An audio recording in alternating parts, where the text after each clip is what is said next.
Ek sterf met die verwagting om by Yahshua in te lewe. En daar is nie 'n hemel nie, en daar is nie Yahshua nie, en daar is nie 'n Jahwe nie. Weet jy wat, ek het niks gemis nie. Maar weet jy wat surprise het jy as jy doodgaan, en daar is 'n hemel, en daar is 'n Jahwe, en daar is 'n betroon, en daar is 'n hel. Tel, jy het 'n major probleem.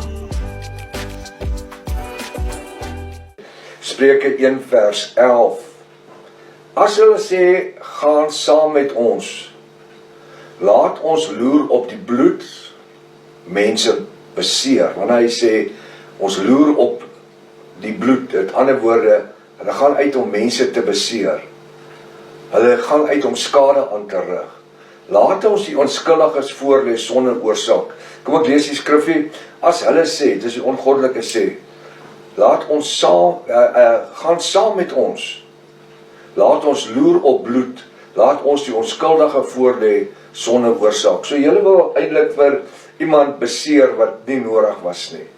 En daar is mense wat genot put uit die tipe sadistiese behandeling, mense slaan en seermaak, en is onnodig. Is onnodig. Is dit die tipe ouens wat u mee sal wil assosieer? Mense wat onskuldige mense se bloed soek? Hulle sê in vers 12, laat ons, want onthou nou as hy sê ons, dan trek hy jou nou in as jy saam met hom gaan.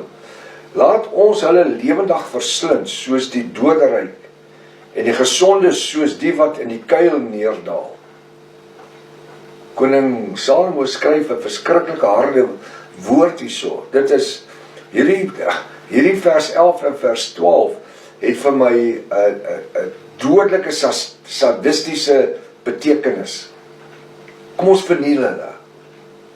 Laat hulle lewendig verslind soos die doderyk. Jy weet, ek het eintlik iets wat vir my meer relevant is as lewendig doderyk. En dit is wanneer ek kyk na 'n pak wilde honde. Ek hou van natuurtonele. Wilde honde, wreedaardig. Hulle jag 'n dier, 'n bok, kom ons sê hulle jag 'n impala bokkie, tot hy gaan lê, want hulle byt sy hake en goed, tot hy gaan lê. En dan begin hulle van agteraf, dis die ironie, dis die enigste diersoort wat eintlik nie sy prooi doodmaak nie. Dan begin hulle van agteraf, waar dit sag is, begin hom opvreet.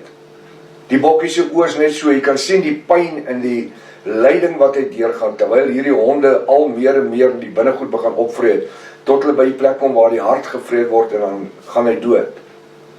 Dit is so wreedaardig. Waar ek sê, as 'n ding moet doodgaan, skiet hom, laat hy vinnig doodgaan en kry klaar. Maar hierso sê hy, laat ons hulle lewendig verslind, soos wilde honde hulle opvreet, stukkie vir stukkie. Soos die doodryk en die gesonde, soos die wat in die kuil neerdaal. Dit is, hulle verwens swaar en seer. Ek kan nie 'n ander woord dink en gebruik as sadisties nie.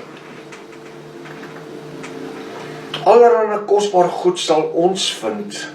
Ons huise sal ons volmaak met byt, met ander woorde met gesteelde goed. Gesteelde goed. Dis nie net in Suid-Afrika nie, dis in die hele wêreld vandag. Is armoede besig om te infiltreer. En mense steel en beroof net. Hulle steel en beroof net. Ek het nou 'n video gesien van iemand in 'n parkeerarea wat in sy kar gesit het. Toe word hy aangeval deur 2 ouens. En toe roof hulle hom. En terwyl hulle wegstap, maar die een hou 'n vuurwapen, en terwyl hulle wegstap van die kar af, toe spring die ou uit, en dit lyk soos 'n Indiër. En wat gebeur is, die ander ou kom van die kant, van nêrens af nie.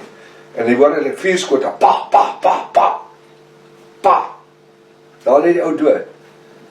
Weet jy of hy 'n familie het of wat nie? Mense het geen waarde aan 'n lewe vandag nie.